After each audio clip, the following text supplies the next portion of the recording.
evening. I'd like to thank you for inviting me to speak about my father, Carl L. Potter's senior time during World War II.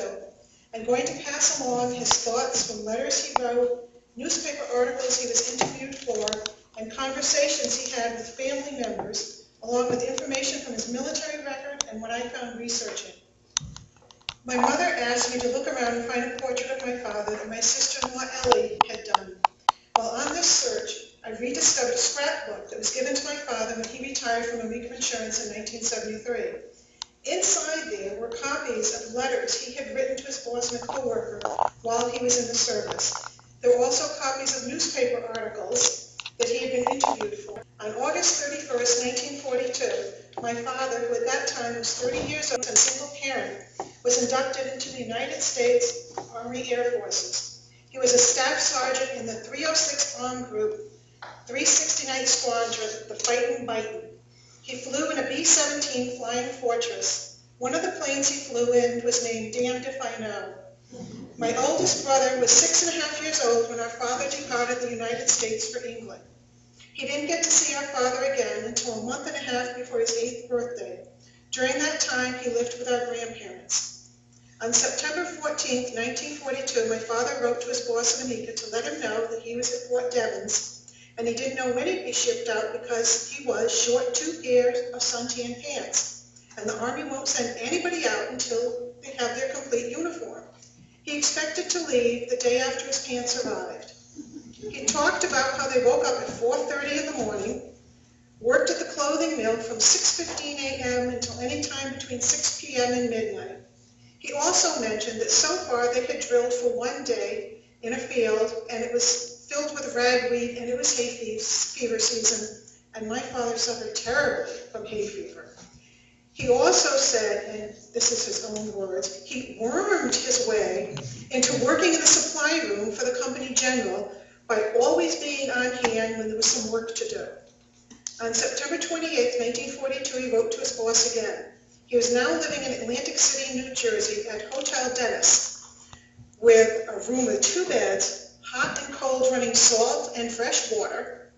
He was now waking up at 5 o'clock with roll call at 5:15, breakfast at 5:30, drill at 6:25 until 10:45 or 11 o'clock in the morning.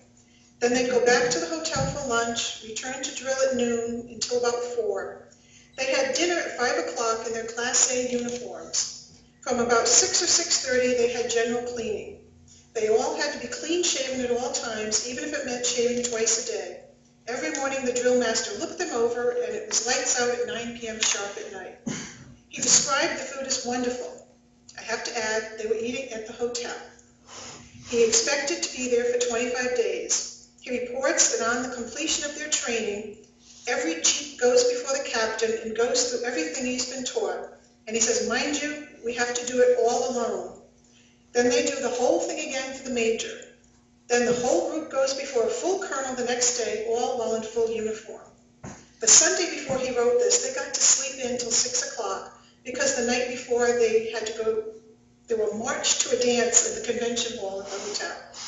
He was hoping to go into the 1st Battery of the 87th Mountain Infantry, but his hopes were dashed during one lecture when they were told they were all in the airport to stay and to forget about anything else. He noted that you even had to be sick on time, and he said that if you could walk and had no fever, you weren't sick enough to get out of drill. At some point, he was moved to Lowry Field in Colorado, and I noticed in his medical records that he was sent from his quarters to a station hospital at Lowry Field on November 4th, 1942 to January 26, 1943. He had pneumonia. His medical records also show that while he was incarcerated as a POW, he had to be treated for an infection in his leg with shrapnel from the plane he was in, was dug out, and he had double pneumonia from November 44 to December 44. He never mentions any of that in his letters and never talked about it at all. He graduated from the United States Army Air Forces Technical School April 17, 1943. He arrived in Thurley, England on March 14, 1944. That would be his home field for the 5 flights he flew before being shot down. He became part of the crew for 2nd Lieutenant David Ramsey in a B-17 named Dearly Beloved. As one of 2 race gunners, the armorer, he was fixing machines that broke down, and the unofficial medic providing first aid on flights. The next letter from my father was dated March 17, 1944, and it was censored by the military. He wrote that they arrived, quote, somewhere in England, and that they were instructed to write. I personally am very glad I hadn't read this next part and wasn't alive during here, because he wrote, quote, we sure had a hell of a trip over. We were lost for some time, and the pilot gave the order to prepare to ditch. We then threw everything overboard. Well, thanks to, and end quote, that's when the censor stepped in and blacked out whoever located them and got them to the nearest airfield. He wrote that they only had about 15 minutes of fuel left, and he said, quote, guess we were born under a lucky star, end quote. He talked about how the mess officer would not feed them without mess kits, which now are at the bottom of the Atlantic Ocean somewhere. They did find an officer who let them eat between regular mess call from plates. On April 24th, their mission was to fly to Oberpfaffenhof, Germany, to bomb the Dornier aircraft factory. This is the account from the MACR, Missing Aircrew Report, of what was observed.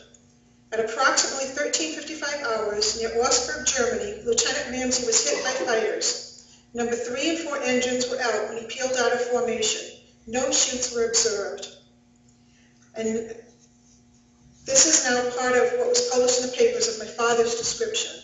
He said, we were on our bomb run at 23,000 feet over a target close to Munich and had released our bombs when we were attacked by fighter planes.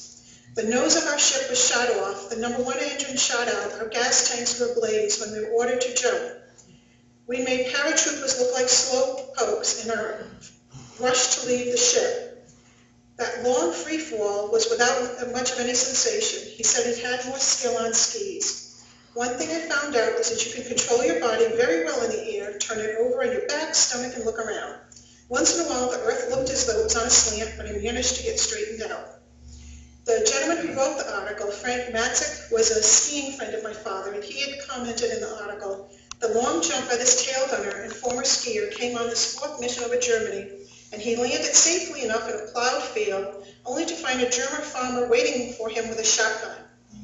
The farmer gave him 3 glasses of good beer, and then turned him over to the military authorities. Questioning by German Army intelligence officers followed. Then came moves from Munich to Frankfurt and thence Krems on the Danube in Stalag 17B. The article notes that while he was a POW, my father's weight dropped from 196 pounds to 150 pounds.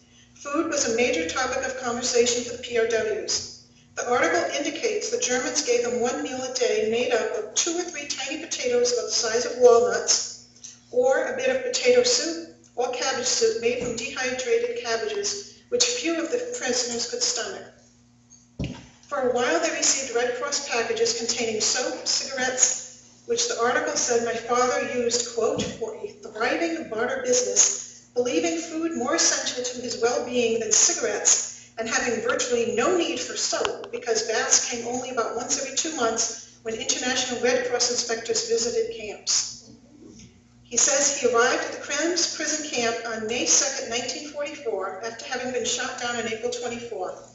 On May 2nd, 1945, just a year to the day, a captain and a jeep driver from the 13th Armored Unit of the 3rd Army rode up to a group of us in the woods at Braunau and told us we were liberated, just like that. The following day, Lieutenant Colonel Lewis Downing of Long Island arrived with 10 doughboys and disarmed our guards and really set us free. 8 of us appropriated a German automobile and got some GI gas and touring down into Austria for a few days. There was another account I read in the National Archives of someone doing this, and they got in big trouble. My next goal is to find out if my father was one of those people. Eventually, we were thrown out of Braunau to Reims, thence to Le Havre and a boat ride home. At Le Havre, I met a friend from the Krems prison camp who was ill and didn't accompany us on our march to Braunau. When the Russians liberated Krems, he went to the camp offices and liberated prison pictures of all the fellows he knew in camp. He saved the profile views and gave us the full-face views of various prisoners, which is how we got that picture in the black frame. On June 3rd, he wrote to a woman named Lily, a co-worker at Amica, and on my copy of it, the edge was cut off, so I don't have all the words on some of these notes. And he says, surprised, will believe it, it's me, alive and well. Not much to write about here, but plenty of stories to tell. Red Cross food parcels come through each week, so, and then I couldn't read what was written. And this goes on along that line. Give my regards to the folks at the office, sincerely, Carl. On June 12th, he wrote to his boss again. And again, this is one of the ones where the edge was cut off. He said, Dear Jack, had some, and I couldn't read it, and got out without a scratch. The next part, he talks about hair and being a regular baldy, so I'm guessing he shaved his head. And then he says, give my regards to the folks at the office. Take care for a while.